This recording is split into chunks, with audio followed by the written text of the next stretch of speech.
Hi, my name is Maria and today I'll be showing you 5 poses to help you with your low back pain.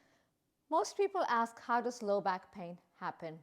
Low back pain can happen for a various number of reasons, but the ones that we can control are our posture. So be mindful of how we stand during the day and what your posture is like while we're doing daily activities such as driving our car or writing on a desk or working on a computer. Are your shoulders hunched over? Are you hanging out in your lower back? Can you be more mindful of standing up taller, taking the belly in and sliding your shoulders down while you're working on the computer? Can you look up more often rather than looking down? Can you place perhaps cushions on the lower back while you're sitting on a sofa for a prolonged period of time, binge watching Netflix? So there are many things that we can do. But don't worry, I've got your back. Try these 5 poses with me and see how you feel. So let's start with everyone's favorite child pose. So with child's pose, I like to bring my feet together, touching each other, knees out, mat width distance apart, tucking the belly in, so your tailbone is tucked, pointing down towards the floor, sitting up tall. See if you can roll your shoulder blades down and then slip them into your back pocket perhaps. Okay, and then place your fingertips out in front of you while holding your belly in. Bring yourself down towards the floor, forehead presses into the mat as the tailbone aims for the back of the room, and then press your palms into the mat. Make sure the fingers are wide open.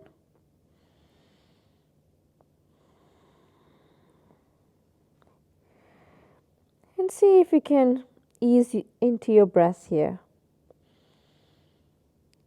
Observe how you're breathing.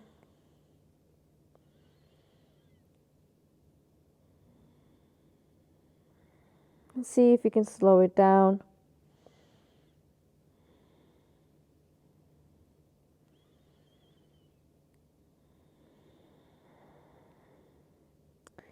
Feel the nice opening in the lower back.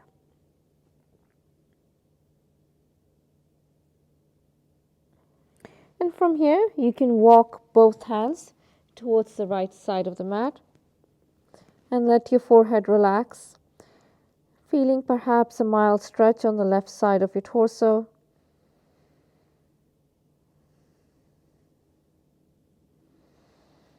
And you can slide your right hand here if you like, if it's too intense for you. And then come back towards the middle. And then walk your hands towards the left side of the mat, inviting that stretch on the right side of your torso.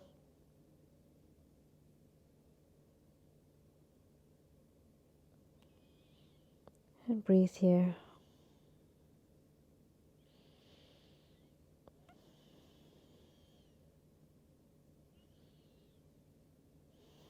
And then walk yourself back to the middle, remembering to press the forehead down to the mat, into the mat. Opening up the arms out, perhaps like in the letter V. And just stay here.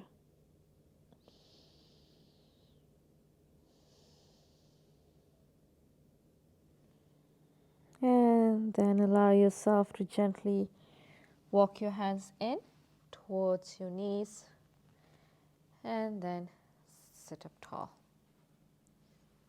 Okay, now from here we'll go into downward dog. So place your hands shoulder width apart, spread the fingers out, and then bring your knees somewhat directly below your hips. Now cinch in your abdominal muscles, take the belly button in, other words, curl your toes in, and then lift your back side up, and then press your chest towards your thighs to come into a downward dog.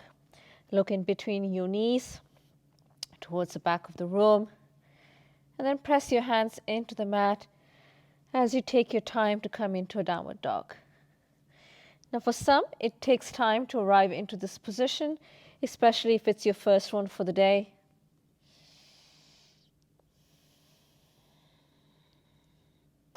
You can allow your knees to be fluid here. You can bend your knees and then stretch them out, stretch your hamstrings out. So take your time to get here. You don't have to be static in this pose. You're welcome to be fluid.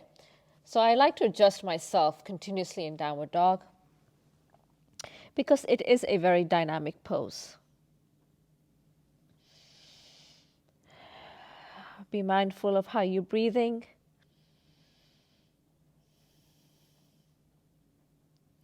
And then from here, bend your knees, bring them down towards the floor, and then come to sit. Now come back into your downward dog to where we were. And we'll be here for a very brief moment.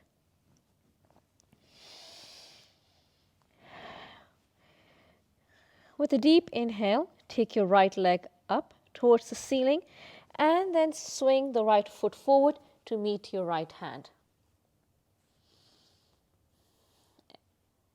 In here, see if you can grow the left leg towards the back. Take the left leg further down towards the back. And then stay here. You can choose to stay here, or you can bring both forearms down on the left side of your right foot while keeping the belly button tucked in. So try not to collapse here. See if you can keep yourself lifted. And if this is too intense for you, you're welcome to bring the left knee down like so and then stay here. This is called a lizard pose, a variation of a lizard pose. One I really feel works well for me in my low back pain, helps strengthen the muscles there. And stay here. Then bring yourself back up, back into downward dog.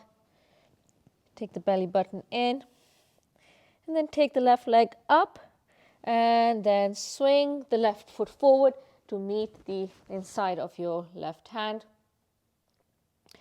Again, you can choose to keep your right knee up or bring it down, your choice, while I'll keep it up. And then bring your forearm down towards the mat. Again, a very dynamic pose, but use your breath to help you navigate through this. And breathe.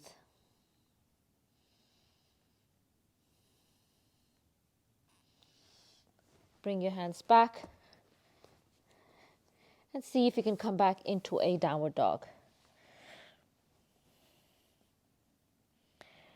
And then bring your knees down. Okay, so for the next one, I like to use a block that will be placed directly under my tailbone. So come to lie down on the mat, slide the block under your tailbone. Make sure it's comfortable. Now from here, take the right knee in and let the left leg hover off the floor. You can flex the foot here, but let the leg hover and breathe.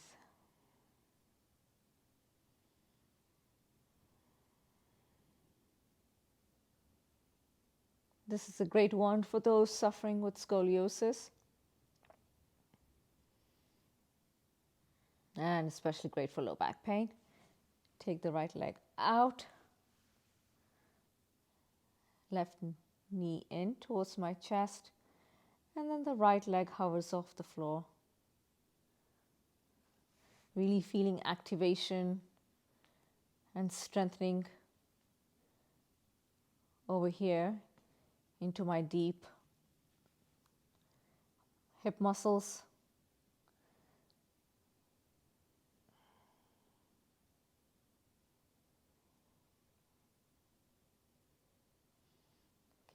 Bring both knees in and feet down towards the floor. Gently glide the block away from you. And bring knees into a tabletop. Take both knees down towards the right side of the mat. And as you look over towards the left side, extend your left arm out. And you can use your right hand to guide both knees down. And if your knees don't come down, and that's okay, you can use a block to place under your knee so you feel that support or not. It's your choice.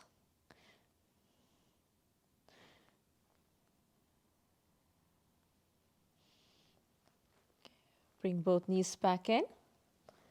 Let the knees fall towards the left side of the mat. As you look over towards the right, taking the belly button in and looking over towards the right.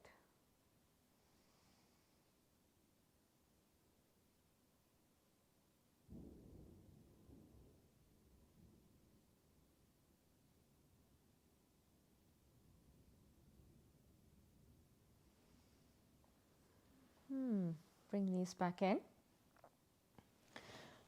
And well, those are the 5 poses I have for you today. I hope you enjoyed them, and I hope they do bring a relief to your low back pain. Till next time, thank you.